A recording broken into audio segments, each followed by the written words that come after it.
Good morning friends, I am doctor Shefali. हम human survival जो है वो 3 चीज़ों पे डिपेंड करता है, जैसे food, shelter and clothing.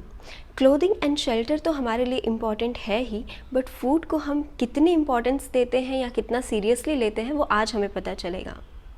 So food जो है, जो खाना है, सिर्फ हमारी भूख नहीं मिटाता है बल्कि हमें न्यूट्रिशन देता है। वो न्यूट्रिशन जो है हमारी मसल, हमारे नर्व, हमारे ब्रेन डेवलपमेंट में और फंक्शनिंग में जो है वो हेल्प करता है। सो अगर हम प्रॉपर न्यूट्रिशन लेते हैं तो हमारा सब फंक्शंस जो है वो नॉर्मली होता है।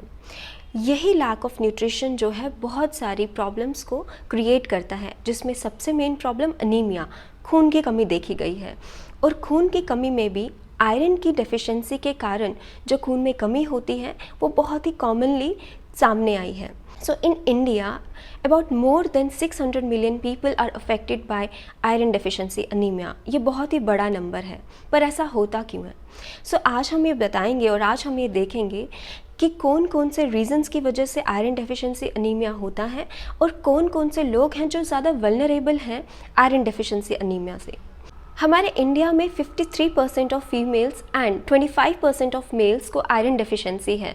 सो काफ़ी बड़ा नंबर है और ये लार्जली वेजिटेरियन डाइट के कारण देखा गया है, क्योंकि हम लोग जो हैं, हम इंडियंस जो है वेजिटेरियन डाइट ज़्यादा प्रेफर करते हैं। सो ये रीज़न की वजह से भी आयरन डेफिशिएंसी अनीमिया बहुत ही कॉमन है। सो दूसरी चीज़, हमारा जो मेन फोकस रहता है वो राइस पे और चपाती पे रहता है, जबकि वेजिटेबल्स एंड दालों पे हमारा फोकस, हमारा पोर्शन बहुत कम होता है उनका हमारे खाने में। सो ये रीज़न भी जो है आयरन डेफिशिएंसी अनीमिया को बहुत ही बढ़ाता है। सो हम ऐसा समझते हैं कि जो वेजिटेबल्स हैं वो हमारे लिए सप्लीमेंट है, जो हमारा सैलेड रहता है वो असेसरी है, एंड थर्ड जो हमारा फ्रूट्स हैं वो हमारी लग्जरी है। पर ऐसा नहीं है, इन तीनों चीज़ों का हमारे खाने में होना बहुत ज़रूरी है, तभी हम अपने विटामिन्स एंड मिनरल्स की डेफिशिएंसी को पूरी कर पाएंगे। ये बहुत ज़रूरी है कि इन तीनों चीज़ों को हम रेगुलरली लें।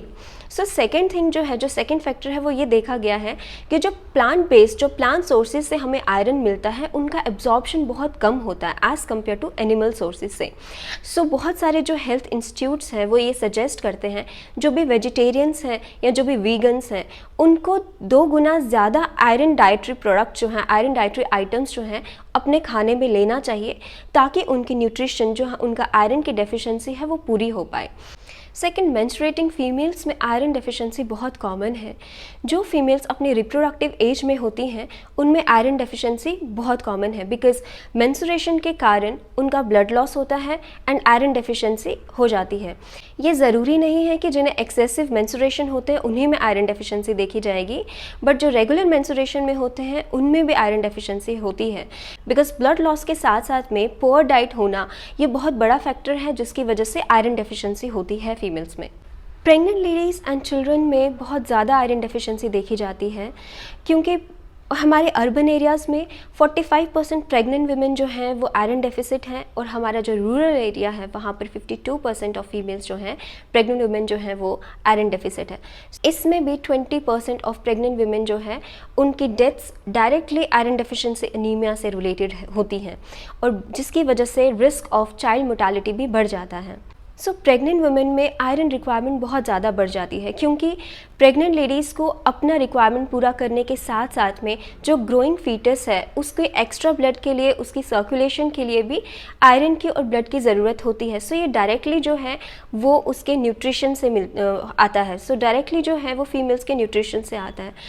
जो प्रेग्नेंट लेडीज़ में आयरन डेफिशिएंसी होती है या उनका न्यूट्रिशन या डाइट अच्छा नहीं होता है, उन बच्चों में बहुत सारी प्रॉब्लम्स आती है। उनका ब्रेन डेवलपमेंट, उनका कॉग्निटिव डेवलपमेंट, वो सब, उनका बिहेवियर जो है वो ऑल्टर्ड रहता है।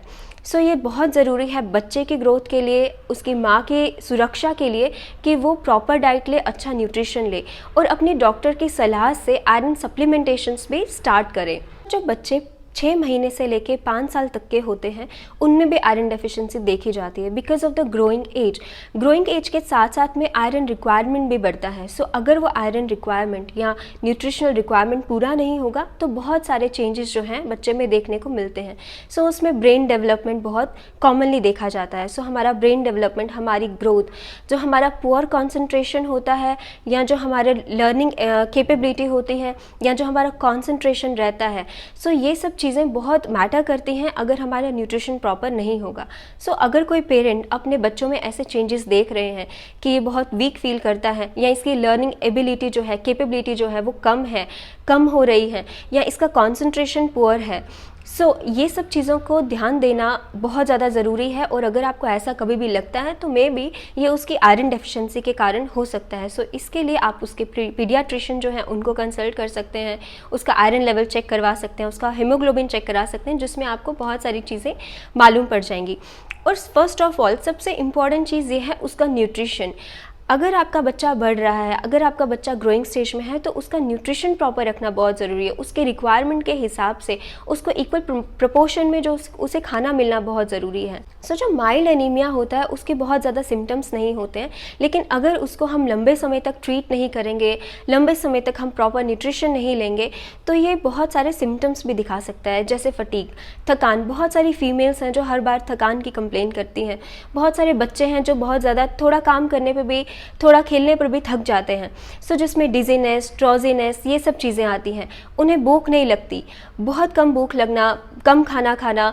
इन सिम्टम्स को इग्नोर नहीं करना है, इन सिम्टम्स को देखना है, और साथ ही साथ हमें अपने न्यूट्रिशन देखना है। हम खाना खा रहे हैं, क्या वो प्रॉपर हम खा रहे हैं या नहीं खा रहे हैं। सिर्फ भूख मिटाने के लिए खा रहे हैं या हम अपने शरीर को प्रॉपर न्यूट्रिशन भी दे रहे हैं। इन सब चीज़ों का ध्यान रखना बहुत ज़रूरी है। इस वीडियो में हमने हमारे आयरन के बारे में बात की, हमारे लोगों के बारे में बात की कि किन किन लोगों को ऐसे सिम्टम्स हो सकते हैं, किन किन लोगों को आयरन डेफिशिएंसी हो सकती है। आप देखिए आपके खाने में आपको प्रॉपर न्यूट्रिशन मिल रहा है या नहीं। और हमारे नेक्स्ट वीडियो में हम बात करेंगे सोर्सेज ऑफ आयरन की, कि कहाँ से हमें अच्छा सोर्स ऑफ आयरन मिल सकता है, कहाँ से हम अपने आयरन की कमी को पूरा कर सकते हैं, और कितनी हमारे शरीर में आयरन की रिक्वायरमेंट होती है। Thank you so much for watching this video and wait for our next video. For more health tips, you can contact us on this below given number. Thank you so much.